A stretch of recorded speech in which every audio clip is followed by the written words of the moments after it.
Welcome to Strip Cover Lit. I am Adrian Fort, and I'm here to respond to a tag from Amy from the Dusty Bookshelf, which we were tagged in ages ago and never really got around to it, and that is the garden tag. And in celebration of the garden tag, I've got a lip full of my favorite vegetable.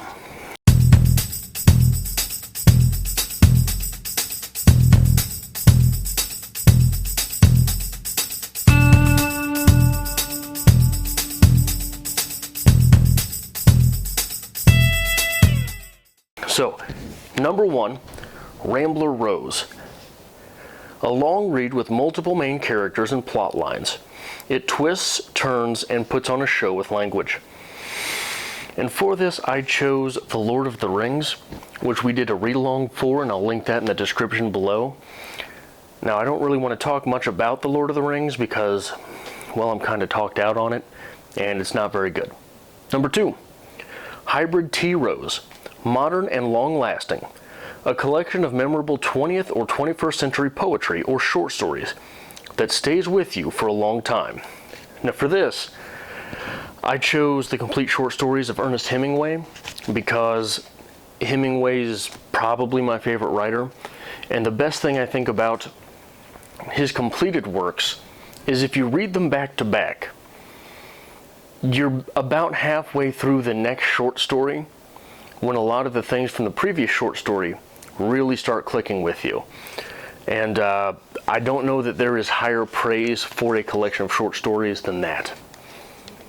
Number 3, Lilacs.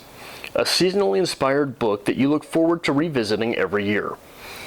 For this, I chose 10th of December by George Saunders, which as a channel we are working through and have almost completed every short story in there. And I'll leave links to a lot of those in the description below. But there's a short story in there called 10th of December, which takes place in the snow, and it's just devastating. Number 4, Bleeding Heart. A beautiful dark work that broke your heart. Now I think literature can maybe aptly be described as the bittersweetness which is skimmed off of the top of mere writing. And Of Mice and Men by John Steinbeck, which we did a review for, and I'll leave a link in the description below, captured perfectly. And credit where credit is due. Erika from Perks of Books introduced us to that work. 5, Queen Anne's Lace, a work that is sometimes seen as a weed, but that you see for what it is. And for me, this is comic books. For example, Deadpool Kills the Marvel Universe, which we did a review for, and I'll leave a link in the description below. Now, I think that comic books don't often really get the credit that they are due when so many academics really make an argument for science fiction or for horror or for fantasy. Comic books have elements of all those things, and with any work, it is the digging that the reader is willing to do which will put forth the literary value in it. And I think that comics definitely fall into that category. 6, Forget Me Not. An early bloomer. A work that you read early in life and will never forget. For me, this is Flowers for Algernon by Daniel Keyes, which we did a review for, and I'll link in the description below. I read the short story in the 8th grade, or 7th grade maybe, and it really stuck with me. And I would revisit that short story time and again until I realized that it was also a novel. And I've read the novel several times in my adult life, and a lot of the themes and the things that it makes you think about are so heavy. And they're things that strike us in our daily lives as well, but we don't necessarily give them their proper due. 7, Pansies. A classic that's losing popularity. For me, this was Animal Farm by George Orwell, which we've done a review for, and I'll link in the description below. It seems that a lot of Orwell's work people will simply gloss over and recognize that it's great. Oh yeah, that's Orwell. And then they'll just accept it as great, and maybe not dig as deep as is maybe necessary. And it seems that because of that, the further and further away we get from the work, it's read less and less. 8. Trillium, a banned or challenged book. Lolita by Vladimir Nabokov, Nabokov, which we've done a review for, and I'll link in the description below. Lolita is just dripping with literature, and literature on multiple levels.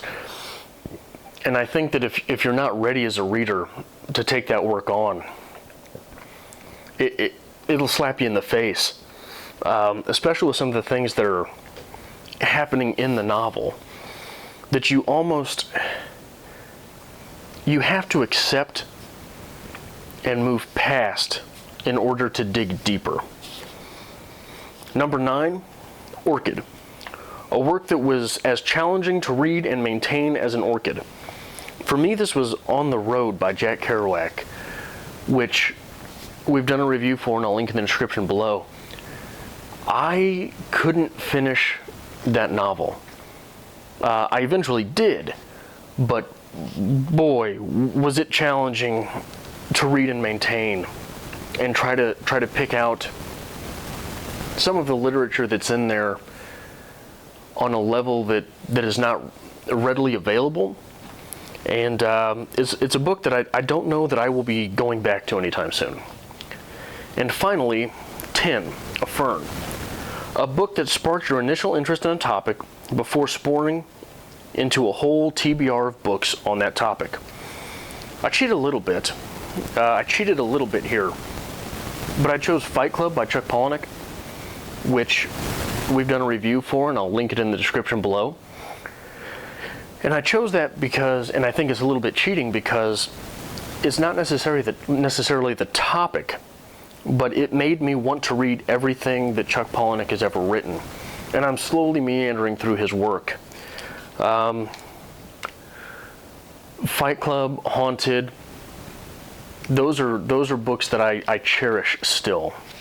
But there are also some like Damned, for example, or Snuff, that I really wasn't in love with, and I don't know if I'm going to revisit. Now,